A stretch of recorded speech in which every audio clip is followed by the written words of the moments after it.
अस्सलाम वालेकुम नाजरीन, हर मर्द ये ख्वाहिश करता है कि वो किसी भी औरत के छुपे राज जान सके। जब औरत की शर्मगाह हम बिस्तरी के लिए तड़प रही होती है तो उसकी शर्मगाह में कुछ तब्दीलियां रोनमा होती हैं, जिससे औरत अपनी ख्वाहिश का इजहार तो कर लेती है, लेकिन मर्द के लिए औरत की इस इशारों को जानना इंतहाई मुश्किल होता है। दोस्तों, आज की इस वीडियो में हम औरत की शर्मगाह की साइज़, गहराई और रंग की मुकम्मल तफसील आपके साथ शेयर करेंगे। नंबर 1, औरत के साइज़ की तफसील। औरत की शर्मगाह का साइज़ औरत की जिसामत के मुताबिक होता है।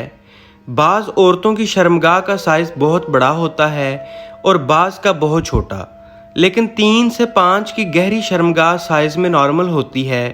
शादी से पहले औरत की शर्मगाह का साइज़ बहुत छोटा होता है, लेकिन शादी के बाद साइज़ में बहुत इजाफा होता है।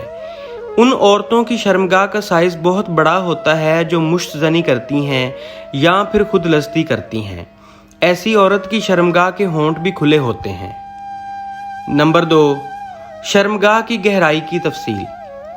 औरत की शर्मगाह आम तौर पर बहुत ज़्यादा गहरी होती है। औरत की नॉर्मल शर्मगाह की गहराई 5 होती है, इसलिए तो छोटे नफ्स वाले मर्द हजरात हम बिस्तरी के दौरान नफ्स को औरत की शर्मगाह की गहराई तक नहीं पहुंचा सकते, ना औरत की ख्वाहिश पूरी कर सकते हैं और ना ही बीवी को हामला कर सकते हैं। औरत की शर्मगाह की गहराई का अंदाज़ा इस बात से भी लगाया जा सकता है कि ऐसी औरत हम बिस्तरी के दौरान आसानी से फारिग भी नहीं होती। नंबर 3, शर्मगाह के रंग की तफसील। औरत की शर्मगाह का रंग औरत के चेहरे की रंगत की तरह होता है। वो औरत जो सफ़ेद रंग की होती है उनकी शर्मगाह सफ़ेद होती है।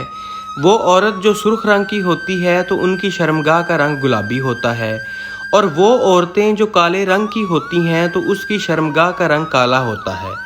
इस्तेमाल शुदा औरत या फिर शादीशुदा औरत की शर्मगाह काली होती है। इसके अलावा मुश्तज़नी की शौकीन औरत की शर्मगाह ढीली, काली, सुस्त और लटकी हुई होती है। दोस्तों, अगर आपको मेरी आज की ये वीडियो अच्छी लगी हो तो प्लीज़ इसको ज़्यादा से ज़्यादा लाइक करें, कमेंट करें, और मेरी इस तरह की मज़ीद वीडियोस और कहानियों के लिए मेरे चैनल को भी लाजमी सब्सक्राइब कर लें। बहुत शुक्रिया।